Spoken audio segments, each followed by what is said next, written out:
Migraine का सही treatment pain killer नहीं है, पर माइग्रेन को हम होम्योपैथिक मेडिसिन से पूरी तरह से ठीक कर सकते हैं, क्योंकि पेन किलर नर्व की सेंसिटिविटी को सप्रेस करता है और होम्योपैथी सेंसिटिविटी को ठीक करता है। नमस्कार दोस्तों, मैं doctor Sanjay Choubey, consulting homeopath, आपका 3 आहार मंत्र में स्वागत करता हूँ। आप देख रहे हैं एपिसोड माइग्रेन।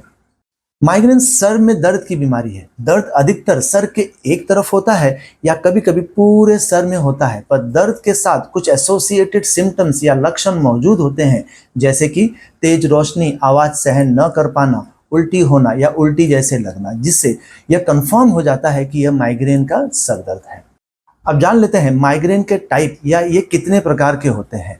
बहुत बार माइग्रेन का सर दर्द शुरू होने से पहले हमें वार्निंग साइंस या कुछ लक्षण दिखाई देते हैं, जिसे हम ऑरा कहते हैं, जैसे कि आंखों के सामने तारे चमकना, अंधेरापन आ जाना, चक्कर आना या मुंह सूखना। इसी आधार पर माइग्रेन को 3 टाइप में डिवाइड किया गया है: सर दर्द विद ऑरा, सर दर्द बगैर ऑरा के, सिर्फ ऑरा बगैर सर दर्द।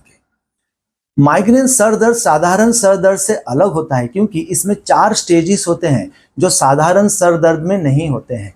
पहला प्रोड्रोम फेज, दूसरा ऑरा फेज, तीसरा हेडेक फेज और चौथा पोस्ट ड्रोम फेज। इन चारों फेजेस को थोड़ा और डिटेल में जान लेते हैं और साथ में जान लेते हैं माइग्रेन के सिम्टम्स यानी लक्षण के बारे में भी। पहला है प्रोड्रोम फेज। यह फेज हेडेक शुरू होने के 1 दिन पहले शुरू हो जाता है और इसके लक्षण है मूड स्विंग्स होना, चिड़चिड़ाहटपन होना, नींद ना आना, काम में ध्यान न लगना, कॉन्स्टिपेशन या कब्जियत हो जाना। दूसरा है ऑरा फेज।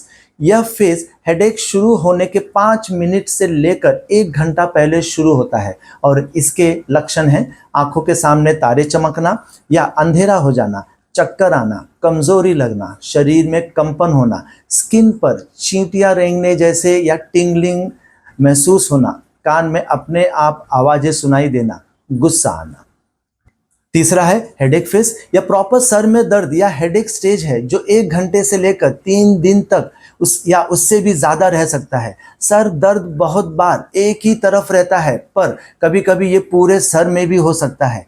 सर दर्द के साथ उल्टी जैसे लगना, उल्टी होना, तेज रोशनी, आवाज सहन न कर पाना, थोड़ी सी हलचल या बात करने से भी दर्द का बढ़ जाना, सर को छूने से दर्द बढ़ना या टाइट बांधने से कम हो जाना, गुस्सा और चिड़चिड़ाहटपन भी इसमें आ जाता है।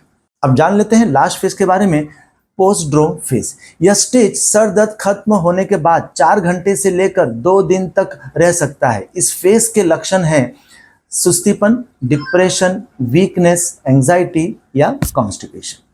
तो ये हो गए माइग्रेन के लक्षण के बारे में, जिसे आपको अच्छे से समझ लेना है ताकि आप इसे पहचान कर जल्द से जल्द होम्योपैथिक ट्रीटमेंट स्टार्ट कर दें, क्योंकि माइग्रेन के बार बार अटैक होने से उसके कॉम्प्लिकेशन या दुष्परिणाम भी हो सकते हैं, जैसे कि याददाश्त कमजोर हो जाना, एंजाइटी होना, डिप्रेशन आ जाना, वीकनेस हो जाना, स्वभाव में चिड़चिड़ापन आ जाता है।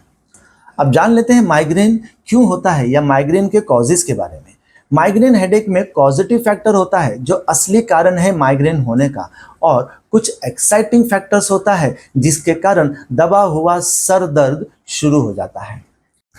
जान लेते हैं रियल पॉजिटिव फैक्टर होता क्या है। माइग्रेन में शरीर और ब्रेन के नर्व, खास करके ट्राइजेमिनल नर्व सेंसिटिव हो जाता है और जो आसानी से उत्तेजित या स्टिमुलेट होकर ब्रेन में ब्लड सर्कुलेशन यानी ब्लड का बहाव ज़्यादा कर देता है, जिसके कारण हमें माइग्रेन हेडेक हो जाता है। अब जान लेते हैं एक्साइटिंग फैक्टर या उन कारणों के बारे में जिससे सेंसिटिव नर्व उत्तेजित होकर माइग्रेन हेडेक को जगा देता है। सबसे पहला है रात में नींद डिस्टर्ब होना या नींद कम लेना, अचानक जोर से कोई आवाज़ सुन लेना, छोटी छोटी बातों का टेंशन लेना या गुस्सा करना या जोर से चिल्लाना, सूरज की तेज रोशनी में जाना, गर्म रूम में या भीड़ भाड़ वाले जगहों में ज़्यादा रहना, खाना समय पर न खाना या खाना स्किप करना, अधिक मानसिक या शारीरिक मेहनत करना। कुछ केमिकल्स और मेडिसिन्स भी माइग्रेन हेडेक को ट्रिगर करते हैं। अब जान लेते हैं कि क्या सावधानी या प्रिकॉशंस लेनी चाहिए ताकि हम माइग्रेन के पॉजिटिव और मेंटेनेंस फैक्टर से बचे रहें। नींद रात के समय 7 घंटा अच्छे से ले। अनायास टेंशन, गुस्सा, चिंतन ना करें। मोबाइल, टीवी, कंप्यूटर अधिक समय इस्तेमाल करने से ब्रेन में ब्लड सर्कुलेशन अनायास बढ़ जाता है और नर्व को उत्तेजित भी करते हैं, जिससे माइग्रेन होने के चांसेस बढ़ जाते हैं। तो इनका इस्तेमाल संभल कर करें। खाने का समय, सोने और उठने का समय लगभग वही रखें ताकि शरीर में हार्मोन का संतुलन बना रहे। नियमित कसरत, योगासन और ध्यान योग करें। 3 आहार मंत्र फॉलो करने से ये सारी चीज़ें आसानी से हो सकती है और आप माइग्रेन के हेडेक से बच सकते हैं। अब जान लेते हैं माइग्रेन के ट्रीटमेंट के बारे में। अगर आपको माइग्रेन हो चुका है तो रियल कॉजेटिव फैक्टर यानी नर्व सेंसिटिविटी को ठीक करना बहुत ज़रूरी है, जो होम्योपैथी में आसानी से हो जाता है। माइग्रेन में बहुत से लोग पेन किलर का इस्तेमाल करते हैं जो नर्व को ठीक नहीं करता है, पर कुछ समय के लिए उसे नम या सुन्न कर देता है और पेशेंट को दर्द महसूस नहीं होता है, पर इससे नर्व और ख़राब हो जाता है और माइग्रेन बीमारी की इंटेंसिटी भी बढ़ जाती है। होम्योपैथी में ऐसे कई मेडिसिन है जो नर्व की सेंसिटिविटी को पूरी तरह से ठीक कर देता है और साथ में माइग्रेन को।